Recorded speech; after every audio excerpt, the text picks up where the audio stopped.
আসসালামু আলাইকুম গাইজ, কি অবস্থা সবার? আশা করি সবাই ভালো আছেন। আলহামদুলিল্লাহ আমিও ভালো আছি। আজকের ব্লগটা হতে চলেছে একটা স্পেশাল শপিং ব্লগ। তো শুরুতে আমি সানাপ, ঝুমা আর সানাপের আব্বু চলে যাচ্ছি শপিং করার জন্য। শপিং বলতে ওরকম কিছু না, আমি একটা ড্রেস নিব আর টুকটাক এটা ওইটা কিনবো, কারণ সামনে ঈদ চলে এসেছে। এখনই আমি ড্রেসটা নিয়ে ফেলছি।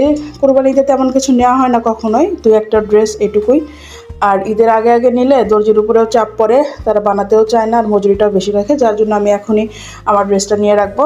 আর সানাপের বাবার আর সানাপের ড্রেস ঈদের আগে নিলে হবে, কারণ ওদের তো আর বানানোর ঝামেলা নেই। তো আমি যেহেতু অলওয়েজ কটন লাভার, যদিও আগে গর্জিয়াস যখন কোনো ড্রেস নিতাম তখন হচ্ছে লিলিয়ান বা জর্জেট অন্য কোনো কিছু ইউজ করতে পারতাম। সানাপ হওয়ার পর থেকে আমি একদমই কটন বাদে কিছু নেই না, গর্জিয়াস নিলেও কটনের মধ্যে, অন্য কিছু নিলেও কটনের মধ্যে। তো সানাপ যেতে যেতে প্রায় ঘুমিয়ে যাচ্ছিল। ঝুমা বারবার ওকে আটকে রাখছে যে ঘুমানো যাবে না, কারণ এখন ঘুমালে রাতে আবার ডিস্টার্ব করবে। তো আমরা চলে এসেছি। প্রথমে আমরা গিয়েছিলাম আমার ফ্রেন্ডের দোকানে। ওর তো অনেক বড় শপ, আপনারা সবাই জানেন, বয়েজ কালেকশন।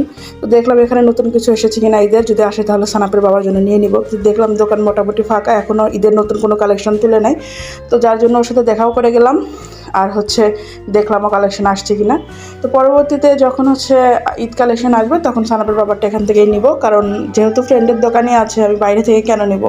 সানাপের বাবার যা যা লাগে সব এখন থেকে, মানে রোজার ঈদ থেকে প্রায় ইনশাল্লাহ এখান থেকেই নিব, চেষ্টা করবো আর কি। এখান থেকে ঘুরে আমরা হচ্ছে এখন বের হয়ে যাব। তো এর ভিতরে আবার গিয়েছিলাম একটু দোকানে। সানাপের বাবার লুঙ্গি লাগতো, কিন্তু এই লুঙ্গিগুলো আমার কাছে ভালো লাগেনি খুব একটা, কালারও তেমন একটা ভালো লাগেনি। তো দেখে নিলাম, দেখার পরে আমরা চলে এসেছি। সেদিন আর নেওয়া হয়নি। পরবর্তীতে সানাপের বাবা বললো আমি একা একা এসে একদিন নিয়ে যাবো নি, সমস্যা নেই। তো আসলে ছেলেদের লুঙ্গি একটু টেকসই না হলে কিন্তু ভালো লাগে না। তো পরবর্তীতে সে নিবে এটাই তো বলেছিল, যার জন্য ওইটা আমরা স্কিপ করে গেলাম। তারপরে মেইনলি গিয়েছিলাম আমি আমার ড্রেস কেনার জন্য। আর ড্রেস কিনতে গিয়ে যেটা হয়, পছন্দ হয় না, আবার হলে সেটা হচ্ছে কোয়ালিটি ভালো হয় না, এরকম একটা বিষয়।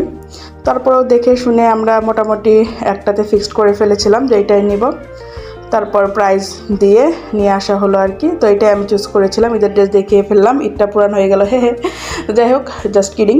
আর সানাপ এখানে এত ডিস্টার্ব করছিল, শুধু এখানে না, সানাপ সব জায়গায় প্রচুর ডিস্টার্ব করে। তারপরে সানাপের টুকটাক হচ্ছে কসমেটিক কেনার ছিল, আমারও কিছু কসমেটিক কেনার ছিল, সেগুলোও নিয়ে নিলাম কসমেটিকের দোকান থেকে। আর আসার সময় সানাপের জন্য কিছু খাবার নিয়ে নিয়েছি। ওর দুধ শেষ হয়ে গিয়েছিল, মিষ্টি শেষ হয়ে গিয়েছিল, সেগুলোও নিয়ে নিয়েছি। তো এটা ছোট্ট একটা ব্লগ ছিল, আপনাদের সাথে শেয়ার করলাম। ভিডিওটি ভালো লেগে থাকলে অবশ্যই লাইক, কমেন্ট এবং শেয়ার করবেন।